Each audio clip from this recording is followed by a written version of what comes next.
welcome back to my film and TV channel. You're all staying safe and well, and we've got a psychological thriller, or as I call it, a catch me if you can variant, about con artists. Basically, that's what we've got here. So there's been quite a few. You could go back to the old Sting, can't you? The Sting, the original classic Sting movie, and this is a modern day version of it, of course, called Sharper. So we're going to have a look at that today. Please, if you are new to the channel, push that subscribe button, push the bell notifications. It's great to have you on board. Everything film and TV, of course, reviews, information, vlogs, and of course the odd quiz. The odd quiz at special occasions, for special occasions.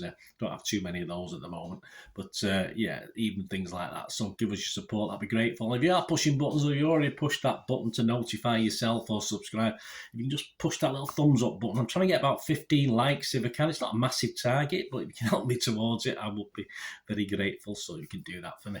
Fantastic. Right, Sharper, a 15 certificate. I don't know why particularly.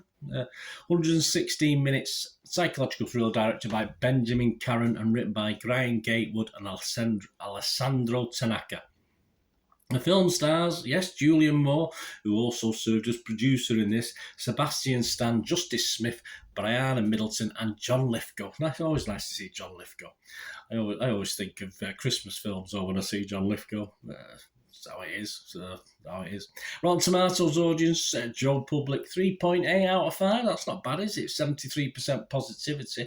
Although the Metascore users, the other critics site we look at, their readers and watchers and writers and who knows what, only give this 5.6 out of 10. So it's not great.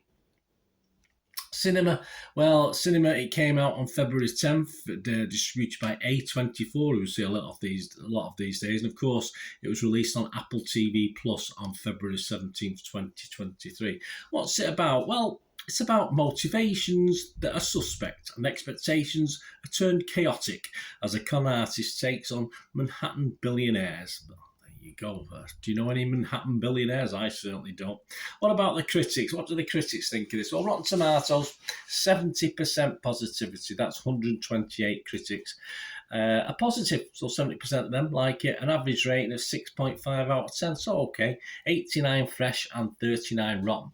Of the rotten, Kate Austin Collins, the critic, comes up with Benjamin Caron's sharp, sleek but unsatisfying new thriller needed to be a little smarter to work. I think it's smart enough. It's whether that smartness gets a bit repetitive, in fairness. Fresh on it, though, Kevin Mayer from the Times in the UK, he said, it's almost literally designed philosophy as cinema, elevated by a whip-smart screenplay about conning the super-rich and a series of faultless central turns from Julianne Moore, Sebastian Stan and Justice Smith. Yeah, I don't disagree with that. Rex Reeves from The Observer said, a uniformly terrific cast led by Julianne Moore, Sebastian Stan and John Lithgow makes this neo-noir taut, sexy and so full of surprises you may need to see it twice. No, I think once was enough for me. The website's consensus, although it never comes close to the classic capers it seeks to emulate, Sharper is just sleek and clever enough to pass the time. Yeah, I would fully agree with that. Metacritic, the other site we'll look at, the film's got a score of 64 out of 100, so that's all right, based on 34 critics. And it did score, though, anywhere between 30 out of 100 and 90 out of 100. And if you break that 34 down, it's 21 positive, which is good, 12 mixed, which is okay. Nothing wrong with a mixed review. It doesn't mean you're disappointed, but just one negative, so that's fine. The Rap's Katie Walsh, she was least liking of it. She said she gave it 50 and said the film is so slickly executed piece, an enjoyable but almost unbearably twisted puzzle box of narrative fun. But once everything slots together, the box is unfortunately empty. Yeah, I can agree with a little bit of that.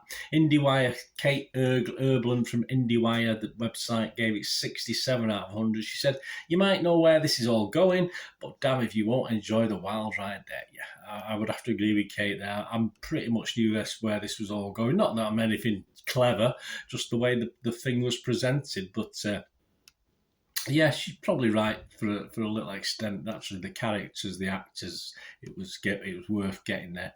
So my score for this one, yes, I'm going to give it a 6 out of 10, a watchable score. I mean, I liked it. It's well put together and interesting, but obviously knowing it's all about cons, the twists are pretty much telegraphed a mile away. It's as just said by the critic there, it's how it gets there that probably makes it more watchable. It is well done. It doesn't ruin it too much. I mean, even the biggie twist at the end, which again, as I said, it's it's coming. But yeah, it's nice getting there.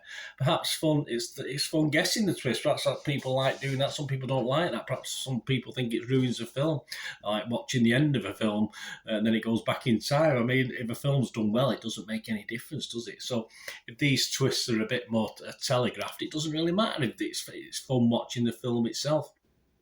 I mean, I don't mind particularly. I just sometimes wish the filmmakers just be a little bit smart. And when you expect a twist, don't give us a twist, stuff like that.